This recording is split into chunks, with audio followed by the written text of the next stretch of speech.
Akenshi iyo urose uri guhinga hari abantu bakubwira ngo warose uri guhinga cyangwa se uri gutangira ubihinga umurima, uvuga ngo nijoro ukarota uri guhinga, abantu bakavuga ngo ubwo ugiye gushyingura.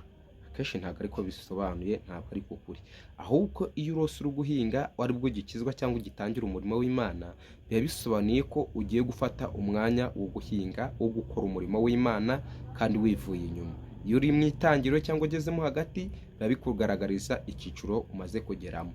Hanyuma rero iyo urose uri kubiba cyangwa uri guhinga, uri gutera imbuto runaka, nabyo ni ikintu cyiza cyane kikugaragariza yuko ugiye kuzasarura mu minsi iri imbere. Hari abantu basohorezwa amasezerano byamaze guca mu nzozi, hari n'abantu basohorezwa amasezerano bitaraca mu nzozi.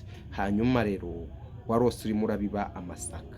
Iyo urose uri kubiba amasaka, bivuze ngo imbere yawe ufite umusaruro w'umuryango munini wagutse mu buryo butandukanye.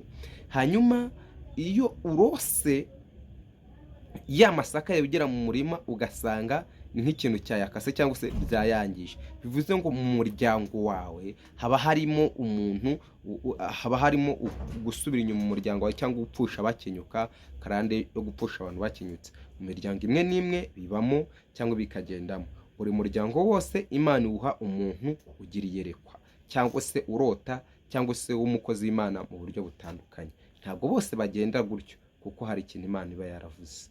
Reka dufate umwanya dusenge, nawe nurota tuzagusobanurire, Imana ikugirire neza. Mana nziza, Mana igira neza, Mana ishobora byose, worotesha abagaragu bawe bahiyerekwa ryiza, maze ubarinde imbaraga z'umwijima n'iz'abarozi, maze ubane nabo, maze urusheho kubiyereka kandi ubitamure mu izina ryawe Yesu, amen. Imana irabakunda. Ni Irembo ry'Ijuru TV, duforoyinge kuri TikTok, udukurikirane, utwandikiye muri komanteri ikindi ushaka ko tugusobanurira.